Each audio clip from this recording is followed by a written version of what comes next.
مضمون حدیث بے انتہا اہم ہے۔ انسانی معاشرے کی رونق، انسانی معاشرے کا ایک دوسرے کے ساتھ، انسانی معاشرے میں انسانوں کے ایک دوسرے کے ساتھ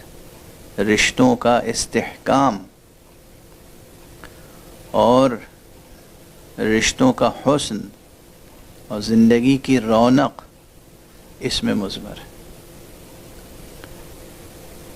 عام طور پر دیکھا جاتا ہے ہمارے معاشروں میں، خاندانوں میں، گھرانوں میں، کہ لوگ بے برکتی کی شکایت کرتے ہیں، غربت، افلاس اور نحوستیں، اس میں مبتلا ہیں لوگ۔ لیکن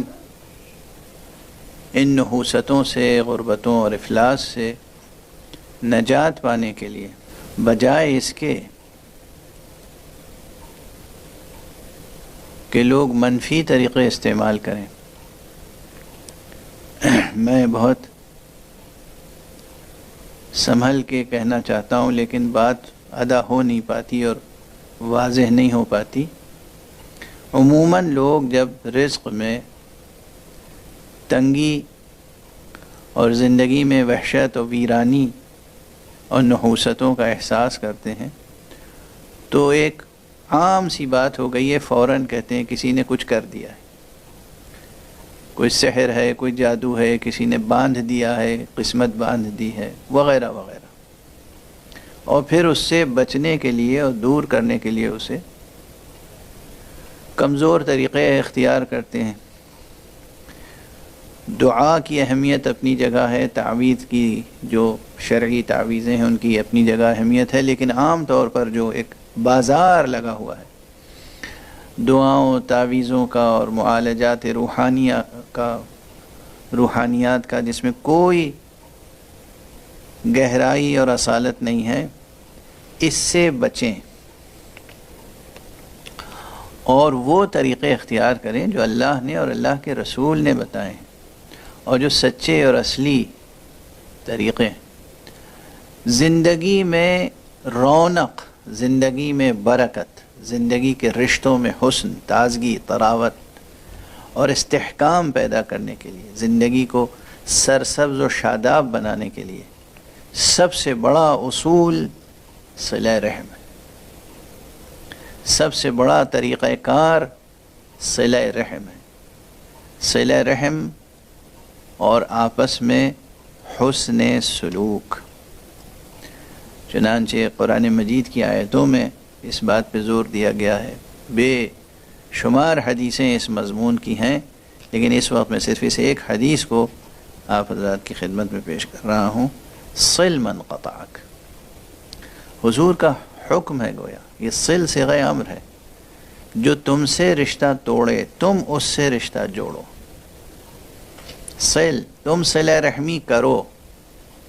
من قطعک، جو تم سے قطع رحمی بھی کرے اس سے بھی تم آگے بڑھ کے صلہ رحمی کرو، جو تم سے رشتہ توڑے تم اس سے رشتہ جوڑو۔ ہر طرح کی انانیت اور اس سلسلے میں جو حمیت ہوتی ہے، حمیت باطلہ اور بے محل غیرت اور انانیت، اس سے بلند ہو کر کوئی رشتہ توڑے، آپ آگے بڑھ کے رشتہ جوڑیے۔ کوئی آپ کے سامنے سے منہ پھیر کے جائے، خصوصاً اگر عزیز ہے، آپ آگے بڑھ کے اس کو سلام کریں، السلام علیکم۔ یہ حکم پیغمبر ہے کہ صل من قطعک، جو تم سے رشتہ توڑے تم اس سے رشتہ جوڑو۔ وَأَحْسِنْ إِلَى مَنْ أَسَاءَ إِلَيْكَ، اللہ اکبر۔ اس کے لیے بڑا دل گردہ چاہیے نا، بڑا سینہ چاہیے کہ جو تمہارے ساتھ برائی کرے تم اس کے ساتھ اچھائی سے پیش آؤ۔ یہ فقرہ بھی وہ ہے جو کہتے بہت سے لوگ ہیں اور سنتے رہتے ہیں لوگ اکثر، مگر عمل نہیں کر پاتے۔ اصل مسئلہ ہے عمل، یہی ریاضتیں اصلی ریاضتیں ہیں۔ مسجدوں میں بیٹھ کر دیر دیر تک قرآن پاک کی تلاوت کرتے رہنا بہت اچھی بات ہے، نمازیں پڑھنا بہت اچھی بات ہے، روزے رکھنا بہت اچھی بات ہے، لیکن ان سب کے مقابلے میں یہ ریاضتیں جو ہیں، رشتہ داروں سے حسن سلوک، خونی رشتہ داروں سے یعنی اولو الارحام سے صلہ رحم، ماں باپ کے ساتھ حسن سلوک، بھائی بہنوں کے ساتھ حسن سلوک، خاندان کے قریب ترین عزیزوں کے ساتھ حسن سلوک، اور پھر بمراتب ان سے دور تر، اور پھر ان سے دور تر، اور پھر ان سے دور تر، ان تمام عزیزوں کے ساتھ حسن سلوک، رشتہ داروں کے ساتھ حسن سلوک، دوستوں کے ساتھ حسن سلوک، جو آپ کے ساتھ برائی کر چکا ہو اس کے ساتھ بھی حسن سلوک، اس کی برائی بھلا کر، یہ سب سے بڑی ریاضت ہے، اصل ریاضت یہ ہے۔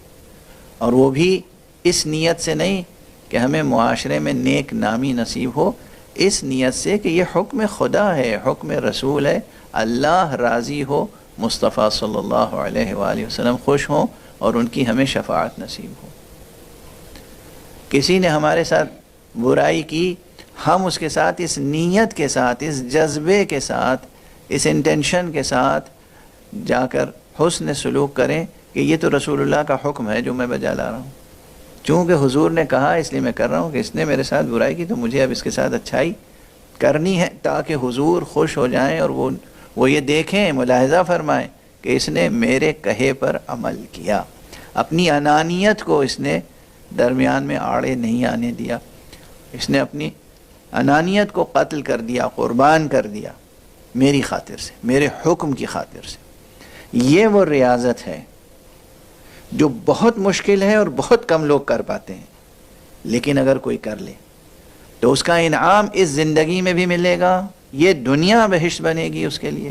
اس کا گھرانہ بہشت کا نمونہ بنے گا، جنت نظیر بنے گا، اور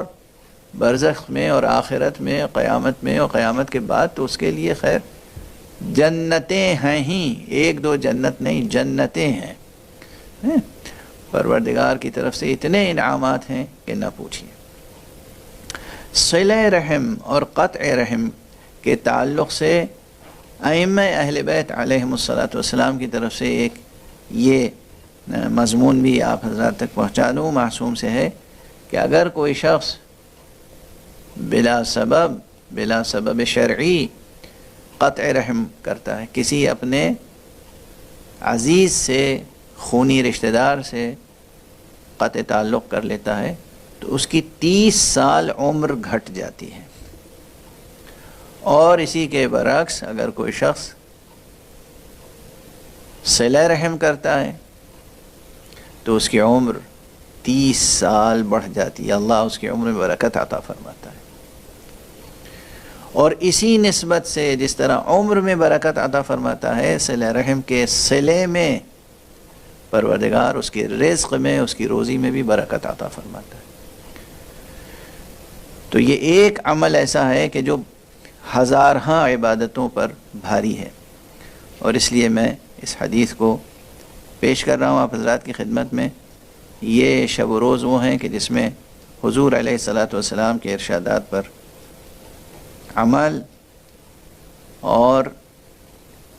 ان کے احکام کی پیروی، ان کی سیرت کی پیروی جس قدر آپ کریں گے، ہماری اور آپ کی زندگی اتنی ہی روشن اور تابناک ہوگی۔ صل من قطعک حکم ہے، وَأَحْسِنْ، احسن بھی صیغہ امر ہے، احسن من اساء الی من اساء الیک، جو تمہارے ساتھ برائی کرے تم اس کے ساتھ حسن سلوک سے پیش آؤ، اچھائی نیکی کرو۔ وَقُلِ الْحَقِّ وَلَوْ عَلَى نَفْسِكَ، یہ اسی حدیث کا آخری فقرہ ہے، تم حق بات کہو چاہے وہ تمہاری ذات کے خلاف ہی کیوں نہ جا رہی ہو۔ یہ بھی وہ بات ہے کہ جو زبان سے کہنا آسان ہے لیکن کرنا مشکل ہے، اور یہی وہ چیزیں ہیں جو اصل اصول ریاضات شرعیہ ہیں۔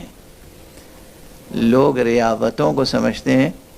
تسبیحیں پڑھتے رہنا، تلاوت کرتے رہنا، نہیں، یہ ہیں کہ جہاں نفس آڑے آ جاتا ہے اور اس نفس کو پھر نظر انداز کر کے، نفسانی تقاضوں کو نظر انداز کر کے اور رسول کے احکام پر، خدا کے حکم پر عمل کرنا، یہ ہے